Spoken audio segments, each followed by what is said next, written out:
So like I said, this is your first time doing a documentary. Obviously, there's a story here with you and your own health. Obviously, we mentioned in the introduction everything that you've done, incredibly successful, becoming an entrepreneur, starting several different companies. I just wanted to talk to you a little bit about your professional career and how that coincided with your own personal health and the path through both of those. Sure. So I think when I started off as an entrepreneur, and as you should, especially in your 20s, you kind of prioritize the company and the people you're employing and the investors over your health.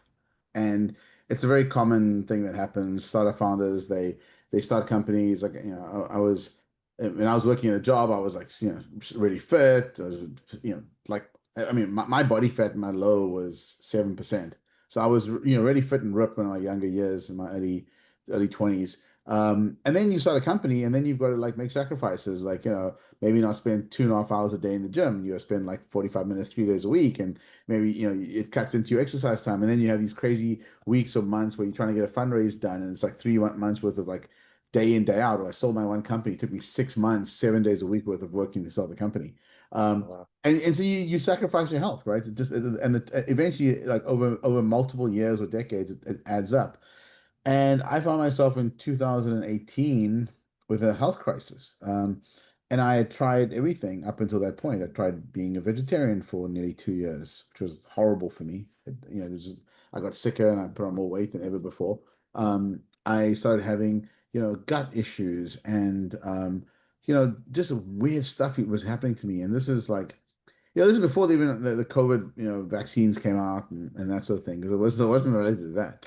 I know a lot of people have had issues with gut after the COVID vaccines, and so I had a ton of issues. And I went for endoscopy after endoscopy, and and they couldn't figure out what was wrong. And the doctors are like, "Hey, you're fine." I'm like, "No, I'm not fine. I'm taking 30 Tums a day to keep the acid down." And I had all these issues. It was horrible. I had an ulcer. Um, anyway, long story short, I was at the point where I didn't want to live anymore. I was like, not suicidal, but I was like, this is not a life for me. I've got to figure this out. So I packed up out of this San Francisco Bay Area where I was living at the time, and I moved down to San Diego because I wanted to go and get some medical and just take life a little bit easy for a while. And I did that.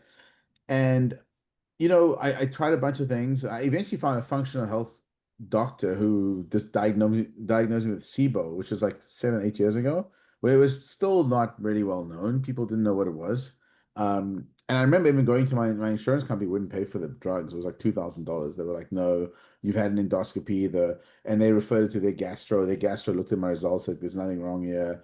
They weren't going to pay for like antibiotics to fix it. And I actually took the antibiotics and wound up working. So within 3 weeks, I was 80% cured. And then I spent the next, year or so on a low FODMAP diet, just, reducing the FODMAPs, and a bunch of other protocols. And eventually things got okay, but they were never great. They were just okay, like livable. But what I did notice was I was eating a lot of fiber, and the more fiber I ate, the worse my gut issues became. And my wife was having issues with some sort of weird autoimmune thing. It just kind of popped up randomly. And so whenever she would eat like seafood or something, she'd get like hives. And we couldn't figure out what it was. And so I was like, I had heard about the carnivore diet as a good elimination diet. So I said, look, I need to fix my gut. You need to fix your autoimmune issues. Let's try carnivore for a couple of months and see how it goes. And I did that. And what is the most surprising thing for me is all the detox that happens in the first 3 weeks of just eating meat and eggs and butter. I had so many like oxalate dumping and just a whole bunch of things like and after that the first couple of weeks is kind of tough, and then you get like sick of meat. You just don't want to see meat again because every meal it's just meat, and then you go over the hump and all of a sudden things start looking really good. The workouts get better, your body's in ketosis constantly, you just feel good. And I mean, I tried fasting before that. I did like a 2-day fast, and I tested my ketones and there were nothing there, after 2 days of fasting. It was just like, so my body, what I realized, my body wasn't very fat adapted until I did carnivore. And after carnivore, my body's become very fat adapted. So I get to high levels of ketosis now. And I've trained my body to burn fat over carbohydrates. Anyway, skip further ahead. This is like 2022, 23. I started thinking to myself, hang on, there's something to this carnivore diet. My wife was fully healed. She actually went back to eating seafood or whatever else, no issues. She's, and the real question was, how do we like spread the word that this actually is works? Because when you go online, it's all this like misinformation about carnivore diet, and it's not for everyone, and it's definitely not for everyone all the time. I think it's something which you can use as an intervention. Then I think like the older you get, the more you need to focus on these things. The younger you are, the more you can have a bit of more flexibility with metabolic flexibility with carbohydrates because your insulin's more sensitive and in your body, and like. But when you're getting older and you're like in your late 30s and 40s, I think ketosis is the way to do it because you don't need the carbs to like boost muscle growth and whatever else. You're trying to do maintenance at that point. So I think it's just different strokes for different folks. But I felt that the carnivore diet was one which was a low toxin diet. It was a low carbohydrate, zero carbohydrate diet, effectively. And there's a spectrum between carnivore and veganism, and the right answer for me is somewhere closer to carnivore, so maybe animal based or keto, ketovore, or something like that, as opposed to being vegan.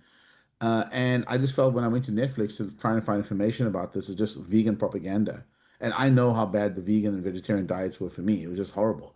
And so I just felt no one else has done this. So I personally funded the film, put $1 million in. Um, Probably won't make the money back for years. It's just the way the world works with documentaries. Nobody really wants to pay for them, but it is for sale on Amazon and Apple, and it was number one in 5 countries, and it did really well. But I didn't do this because I was trying to make money. It was just me trying to spread the word and kind of a gift to the world of, and that's why the people who I looked up to, like Ken Berry and Anthony Chafee and Rob Sywers, I had them all on the show because on the movie because I really felt that they needed a better platform so people could see the knowledge that they have and how they've been helping so many people. Sean Baker as well, and that's why I did it. And I think it's been a really good experience for me learning how to make movies. I'm going to be making a few others now, not non-documentaries.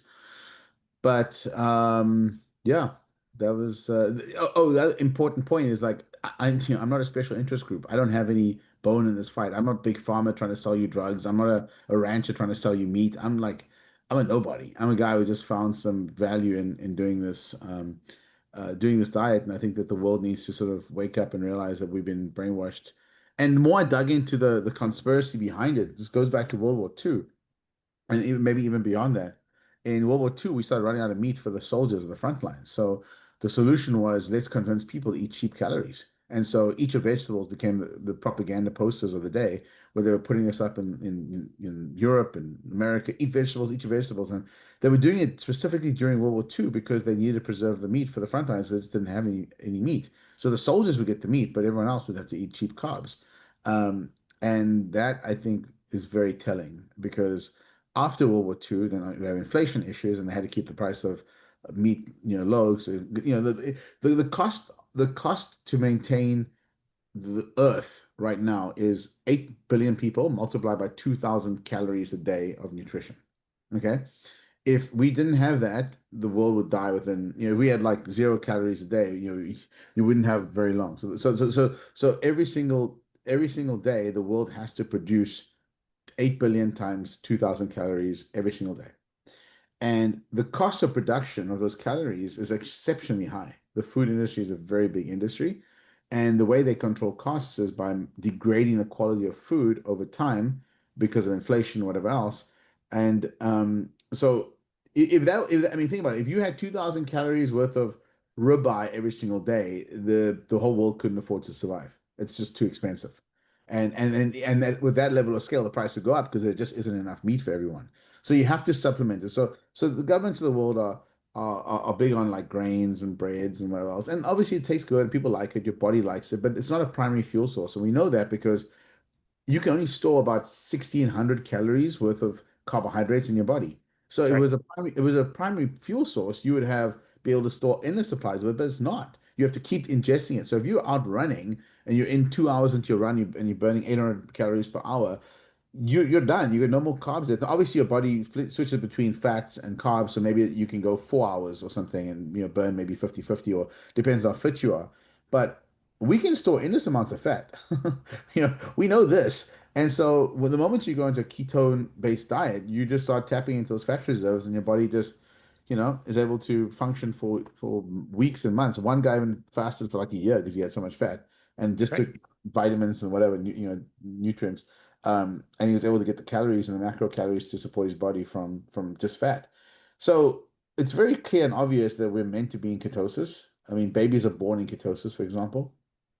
Um, and then glucose is a booster or temporary, glucose and carbohydrates is temporary for us.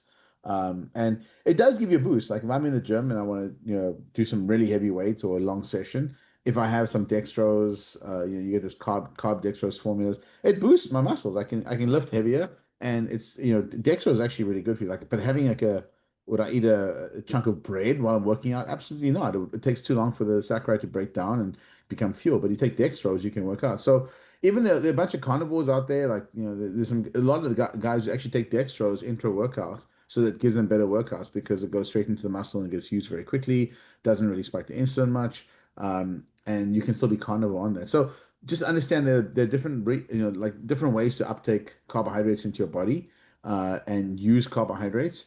But the carnivore diet is typically a zero carbohydrate diet, and because your body will create its own glucose and ketones. But there are ways to hack the body and hack the system, Man, safely and unsafely. that was a clinic, my friend. That was so good.